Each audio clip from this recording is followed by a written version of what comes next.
Bilan de compétences, dans quoi je mets les pieds. Le bilan de compétences, on en fait et on en parle depuis plus de 30 ans.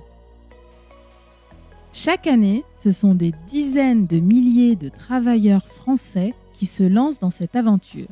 Le bilan de compétences est un outil incontournable de la formation qui permet de clarifier son passé, son présent et son futur professionnel.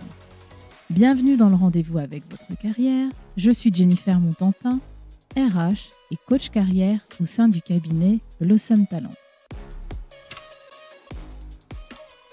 Dans quoi mettons les pieds quand on parle de bilan de compétences ?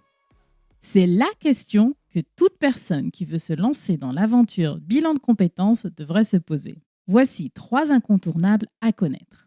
Tout d'abord, un bilan de compétences, c'est une aventure qui dure entre 2 mois et 4 mois pour être efficace. On peut bien évidemment étaler son accompagnement sur 12 mois, mais je vous le déconseille pour rester impliqué tout au long du parcours. Prenez le temps de choisir un moment où vous pourrez vous impliquer de façon constante. Pour certains bénéficiaires, ça va être en période d'activité réduite dans leur entreprise. Pour d'autres, ça sera pendant un congé maternité. Ou encore, pour d'autres, une période de chômage.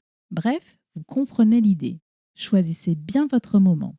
Deuxième incontournable, la durée d'un accompagnement, c'est 24 heures maximum.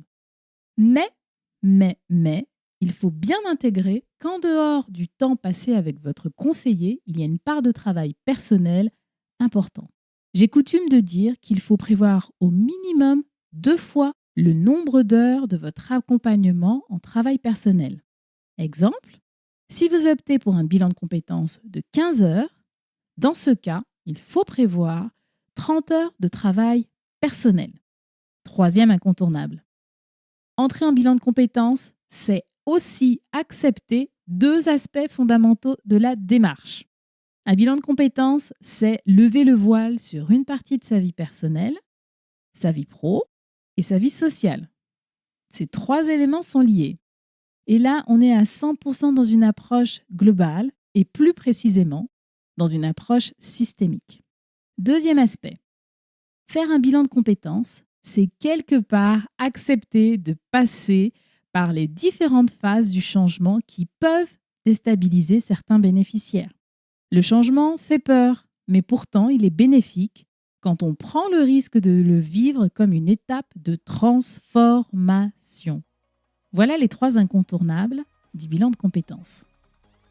Si malgré tout, vous êtes toujours curieux et motivé, vous pouvez prendre rendez-vous directement dans mon agenda pour préciser votre projet. Le lien est dans la description.